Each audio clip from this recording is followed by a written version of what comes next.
After the Theatre by Anton Chekhov.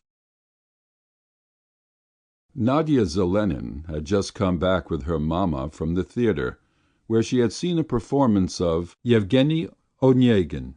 Soon after she reached her own room she threw off her dress, let down her hair, and in her petticoat and white dressing-jacket hastily sat down to the table to write a letter like Tatyana's.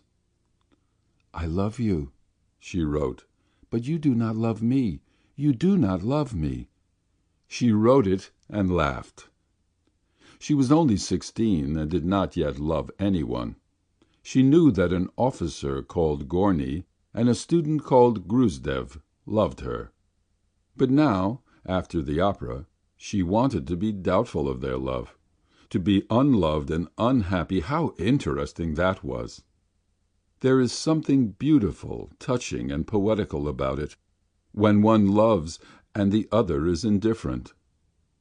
Onegin was interesting because he was not in love at all, and Tatyana was fascinating because she was so much in love, and if they had been equally in love with each other and had been happy, they would perhaps have seemed dull. "Leave off declaring that you love me," Nadia went on writing, thinking of Gorny. "I cannot believe it. You are very clever, cultivated, serious. You have immense talent, and perhaps a brilliant future awaits you, while I am an uninteresting girl with no importance. And you know very well that I should be only a hindrance in your life. It is true that you were attracted by me and thought you had found your ideal in me, but that was a mistake, and now you are asking yourself in despair, 'Why did I meet that girl?' And only your goodness of heart prevents you from owning it to yourself." Nadia felt sorry for herself. She began to cry, and went on. "It is hard for me to leave my mother and my brother, or I should take a nun's veil and go whither chance may lead me, and you would be left free and would love another. Oh, if I were dead!" She could not make out what she had written through her tears. Little rainbows were quivering on the table, on the floor, on the ceiling, as though she were looking through a prism. She could not write. She sank back in her easy-chair and fell to thinking of Gorny. My God, how interesting, how fascinating men were! Nadia recalled the fine expression, ingratiating, guilty, and soft, which came into the officer's face when one argued about music with him, and the effort he made to prevent his voice from betraying his passion.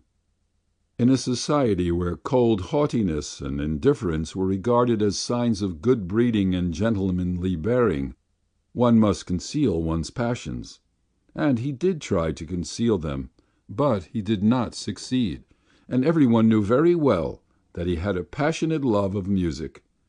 The endless discussions about music and the bold criticisms of people who knew nothing about it kept him always on the strain.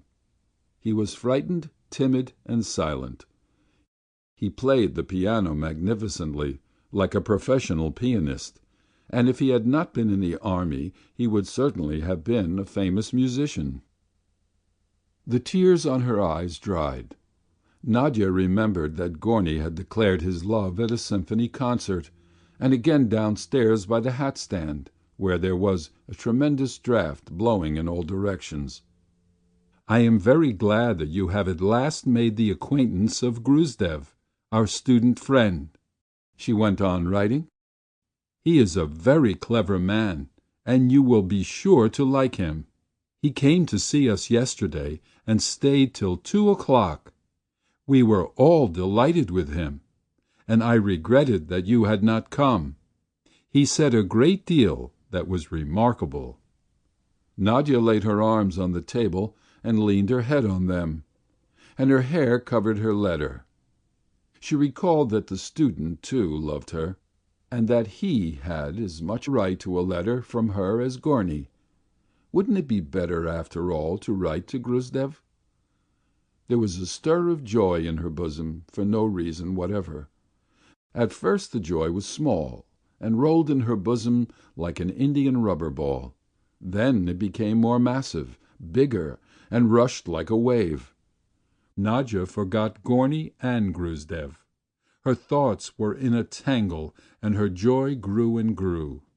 From her bosom it passed into her arms and legs, and it seemed as though a light, cool breeze were breathing on her head and ruffling her hair. Her shoulders quivered with subdued laughter. The table and the lamp chimney shook too, and tears from her eyes splashed on the letter.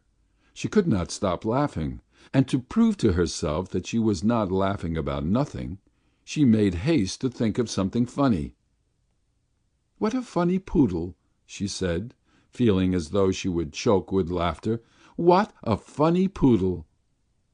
She thought how, after tea the evening before, Gruzdev had played with Maxim the poodle, and afterwards had told them about a very intelligent poodle who had run after a crow in the yard, and the crow had looked round at him and said, "Oh, you scamp!" The poodle, not knowing he had to do with a learned crow, was fearfully confused and retreated in perplexity, then began barking. "No, I had better love Gruzdev," Nadya decided, and she tore up the letter to Gorny.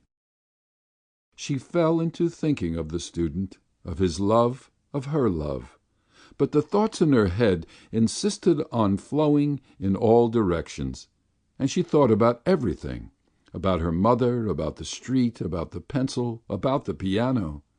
She thought of them joyfully, and felt that everything was good, splendid, and her joy told her that this was not all, that in a little while it would be better still.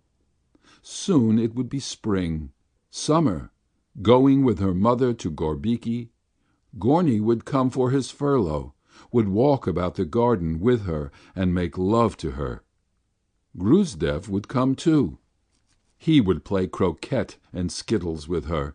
He would tell her wonderful things. She had a passionate longing for the garden, the darkness, the pure sky, the stars. Again her shoulders shook with laughter, and it seemed to her that there was a scent of wormwood in the room, and that a twig was tapping at the window. She went to her bed, sat down, and not knowing what to do with the immense joy which filled her with yearning, she looked at the holy image hanging at the back of her bed and said, "O Lord God! O Lord God!" End of After the Theatre by Anton Chekhov.